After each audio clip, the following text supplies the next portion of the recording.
If you've been feeling a little unsettled by the amount of uncertainty that we're dealing with right now in our businesses and in every aspect of our lives, you're not alone.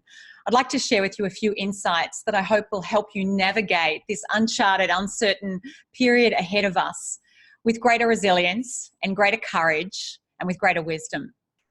Firstly, just know that our brains are wired for certainty. We are wired to look for patterns, and when we cannot predict the future with a certain level of confidence and accuracy, it naturally triggers within us anxiety and leaves us feeling unsettled. So if you've been feeling that way, firstly, just embrace those moments of vulnerability, embrace your discomfort, embrace your feeling of not having what it takes, of not feeling fully in control, because that's just very human. We are human and we emote before we even reason.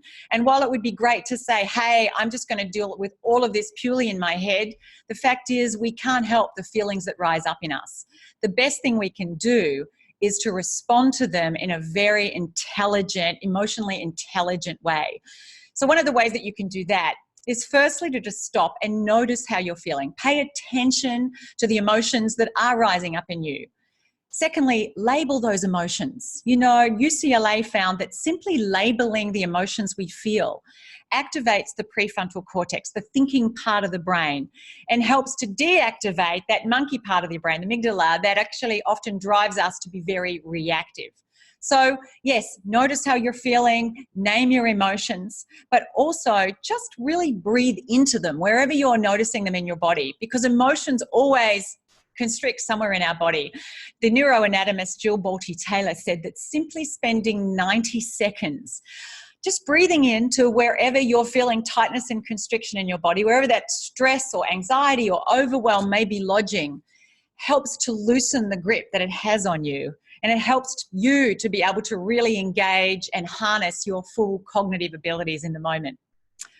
The second important thing to do in the midst of uncertainty is to ground yourself in self-certainty. Over the last few years, I've dealt with immense levels of uncertainty as I've been moved around the world with my husband's career, and it's caused a lot of disruption for my family. We're still in the midst of that uncertainty, and of course, those of you who've been following me would know that actually a couple of weeks ago, my husband was hospitalised with COVID-19. At the moment, he still is in hospital, and just this morning, we found out that he's still testing positive for this virus. Obviously, right now, I would love to know exactly when he will test negative for this virus, as would he, and when he will be able to come home.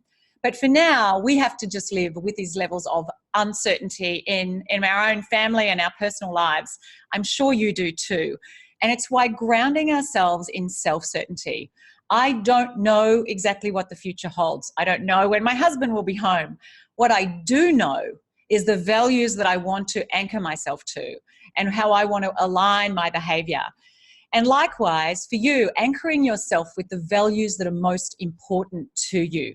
A study by Stanford University found that people who operated from attitude certainty, who went into negotiations very clear about their values and about their priorities, were able to stay more confident and had less self-doubt than those who didn't anchor themselves to their core values before going into a negotiation. So right now, obviously, we're not dealing with negotiation per se, but we are negotiating how we navigate the terrain ahead.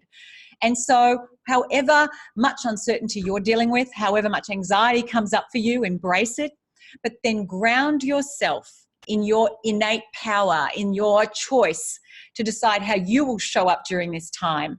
Doing so acts as a psychological safety net, not just for yourself, but if you've got people reporting to you, if you're running a business, if anyone looks to you for guidance, for inspiration, then it's all the more important that they can see that while you may not have control of everything around you, you absolutely are operating from a place of control with what's within your control.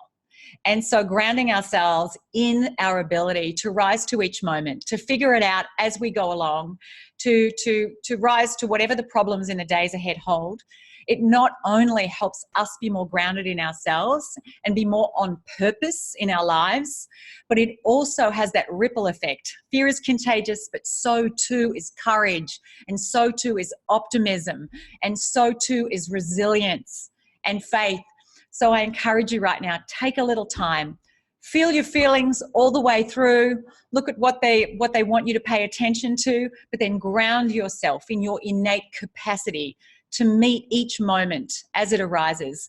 Doing that will expand your bandwidth for all that is coming and help you emerge out the other side of this crisis that much better off. Thanks for listening. I hope this is helpful. Take care.